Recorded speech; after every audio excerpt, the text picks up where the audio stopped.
और मौजूद है हम बदरपुर विधानसभा क्षेत्र में।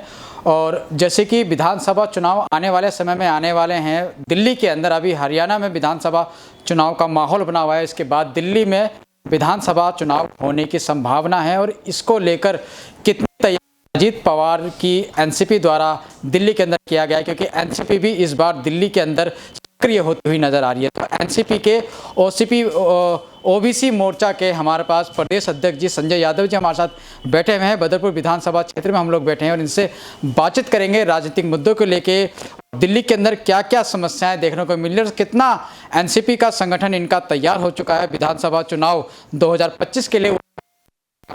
सर, सबसे पहले स्वागत आपका। नमस्कार। सर, सबसे पहले मैं आपसे पूछना चाहता हूँ, राजनीति में आने का आपका विचार कैसा है? क्या सोचा कि आपने को राजनीति ही करनी है?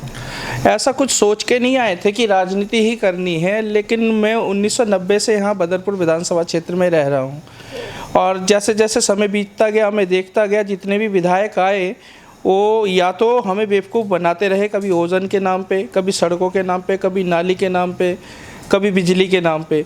और हम हमेशा जो है 1990 से लेके अभी तक ठगते हुए आ रहे हैं। अभी प्रेजेंट में आपने देखा होगा दिल्ली का इतना बुरा हाल है, चारों तरफ नालियाँ भरी हुई हैं, सड़कें भरे हुए हैं, चलने के लिए कहीं रास्ते नहीं हैं, सड़कों पे गाय घूम रही हैं। तो ये बहुत सारे मुद्दे ऐसे हैं जो जिन पे इनको काम करना था, इन्होंने नहीं किया। और बदले में जो है आप देख ही रहे होगे कि दिल्ली वालों को कितने बुरे हाल से इस समय वो गुजर रहे हैं। संजय जी, अभी आपने बताया कि ओजोन के नाम पे या नालियों के नाम पे लोग हमेशा जो प्रतिनिधि हैं वो ठगते हुए आ रहे हैं। तो ओजोन का जब जब नाम आता है तब तब एक नाम और उभर के आता है, रामवीर सिंह बिधूड़ी जी। एनडीए बीजेपी के साथ आप लोग गठबंधन में हैं और एनडीए के रामवीर सिंह बिधूड़ी जी बीजेपी से यहाँ पे विधायक रहे हैं, उनके द्वारा भी ओजोन की समस्या का समाधान नहीं हुआ है, क्या कहेंगे इस पर? देखिए, उन्होंने बदरपुर विधानसभा की जनता से कई बार वादा किया है कि हम जब जीत के आएंगे तो इसमें ओजोन नाम की कोई चीज़ हमारे यहाँ नहीं रहेगी। लेकिन हर बार उन्होंने जो है बदरपुर विधानसभा के क्षेत्र के साथ उन्होंने वादा खिलाफ़ी की है। आज आप देखेंगे क्षेत्र में इतनी ज़्यादा दिक्कत है कि आप अगर एक लेंटर भी डालने जाओ तब भी आपको पैसे देने पड़ते, एक समरसीवर भी अगर आप लगाने जाओ तब भी आपको पैसे देने पड़ेंगे। क्षेत्र के जनता इतने परेशान है, कई बार उनको लेटर भी लिख चुके हैं और कई बार उनसे बोला भी कि आप इसमें हस्तक्षेप करें, बट वो यही कह के मना कर देते हैं कि भाई ओजोन है। ये ओजोन नाम का भूत इन्हीं लोगों का दिया हुआ है और आज भी ये हमारे सर पे बैठा हुआ है। तो हम ये कह सकते हैं कि आज ओजोन के नाम पे जो ये नहर पार का जो इलाका है, या ये कह लीजिए ये जो जैतपुर का इलाका है, ये एक उगाही जोन बन चुका है। बिल्कुल सत्य है, इसमें कोई दो राय नहीं है। नाला पार की जो क्षेत्र को आप देखेंगे, ये हमेशा से जो है बदनसीब रहा है इस मामले में कि हर कोई भी नेता आया, चाहे इससे पहले 15 साल आपने देखा होगा बिधूड़ी जी को, उन्होंने यहाँ पे राज किया। 10 साल हमारे एक सांसद और एमएलए और रहे, 5 साल एक एमएलए और रहे। इन लोगों ने सिर्फ एक ही काम किया कि सिर्फ बदरपुर से उगाई का काम किया। बदरपुर को एक उन्होंने जो है कमाने का ज़रिया रखा और नहर पार को खास करके उन्होंने इस बात पे रखा है कि ओजोन नाम का ये भूत उनको दिखा के इन्होंने खूब माल बटोरे। आज सब अपने अपने फ्लैटों में, अपने बिल्डिंगों में, अपनी कोठियों में बैठे हुए, लेकिन जब जैतपुर बदरपुर के जो जनता है वो आज भी परेशानी घूम रही है। सर, इसमें एक बात ये भी है यार, ये कि जनता की एक मजबूरी है, क्योंकि 1993 से लेके आज तक अगर बीच के 5 साल नारायण दत्त शर्मा जी के हटा दिया जाए तो 26 साल जो है सिर्फ बदरपुर का जो चुनाव रहा है वो सिर्फ 2 चेहरों का रहा है, एक रामवीर और एक राम सिंह। देखिए, हमने बदरपुर की जनता ने एक मौका दिया था आम आदमी पार्टी के रूप में, जो नारायण दत्त शर्मा जी आए थे, एक हम विकल्प लेके आए थे कि ये हमारे लिए कुछ करेंगे, केजरीवाल साहब हमारे लिए कुछ करेंगे। बट वह देखा गया समय के साथ साथ वो भी ऐसे ही हो गए जैसे और लोग रहे। लेकिन क्या है, एनसीपी ने अब कमर कस लिया है दिल्ली में। हम तैयारी में हैं कि दिल्ली में 70 सीटों पे जो है हम अब चुनाव लड़ेंगे। हमारे प्रत्याशी तैयार हो रहे हैं और मार्केट में उनकी बहुत ही अच्छी छवि है। हम केजरीवाल जी की तरह ये नहीं कहेंगे कि हमने जांच करा लिया जी, हमने ये करा दिया जी, हमारे सारे जो है कट्टर ईमानदार है, हम ऐसे नहीं कहेंगे। हमारे भी प्रत्याशी जब मार्केट में आएंगे, आप उनके चेहरों पे आप उसको वोट कर पाओगे। हमारे सारे प्रत्याशी जो होंगे वो आप लोगों के द्वारा चुने हुए होंगे। आप अभी एमसीपी में आए हैं और आपको प्रदेश में आपको पदवी मिला है ओबीसी मोर्चा का, तो किसी और राजनीतिक दल में भी आप अपना आ सकते थे, संगठन तैयार कर सकते थे, या फिर आपको तैयार किया हुआ संगठन मिल सकता था? ऐसा कुछ नहीं है जी। देखो, तैयार करके तो कुछ भी मिलता है। चलते हुए नाव में तो सभी सवार होते हैं। मज़ा तब है कि आप अपना नाव खुद लेके भंवर पे निकलो और आप अपना रास्ता खुद बनाओ। इससे पहले मैं भारतीय जनता पार्टी में रहा हूँ, मैं यहाँ का मंत्री भी रहा हूँ जैतपुर वार्ड का, लेकिन मैंने देखा इनका काम करने का तरीका, ये सिर्फ जो है पोस्टरबाजी में, फ़ोटोबाजी में और मीडिया में ही ये लगे रहते हैं। अभी आप देखोगे बदरपुर का कितना बुरा हाल है, बदरपुर के सड़कों का कितना बुरा हाल है। आप यहाँ से चले जाइए अरपन पुलिया से लोहिया पुल की तरफ, जब आप बढ़ेंगे सड़क की हालत देखेंगे इतना बुरा हाल है। आप खड्डा कॉलोनी में चले जाइए, खड्डा कॉलोनी में पुस्ता रोड को आप देखेंगे कालिंदी कुंज तक कितना बुरा हाल है कि इस पर इंसान चलने लायक नहीं है। लेकिन क्या है, आप यहाँ देखोगे कि नेताजी की यहाँ से लेके आपके जाकिर हुसैन मार्ग तक जन्मदिन के होर्डिंग लगे हुए होंगे। हर जगह आप जहाँ देखोगे वहाँ नेताजी के पोस्टर लगे होंगे। और अदर पार्टी का अगर कोई पोस्टर लगता है तो इन पोस्टरों को ये उतरवा देते हैं। कि जो आज बदहाल स्थिति है इसके लिए हम जिम्मेदार किसे मारे? रामवीर सिंह बिधूड़ी जी को जिनका 16 साल का कार्यकाल था, या राम सिंह नेताजी को जिनको सिर्फ मात्र 10 साल मिले थे? देखिए, खाली नेताओं को दोष देने से कुछ नहीं होगा। मैं मानता हूँ हमारे यहाँ के निवासियों का भी बहुत बड़ा इसमें योगदान रहा है, क्योंकि इनके पास दूसरा विकल्प रहा नहीं। जब इनको विकल्प कोई दूसरा नहीं मिला तो इन्होंने इन्हीं को जो है अपना अध्यक्ष और वगैरह बनाया। बट क्या है, इन्होंने हमारे साथ जो है हमेशा धोखेबाजी की है, हमें हमेशा फ्रॉड का ही वो मिला है।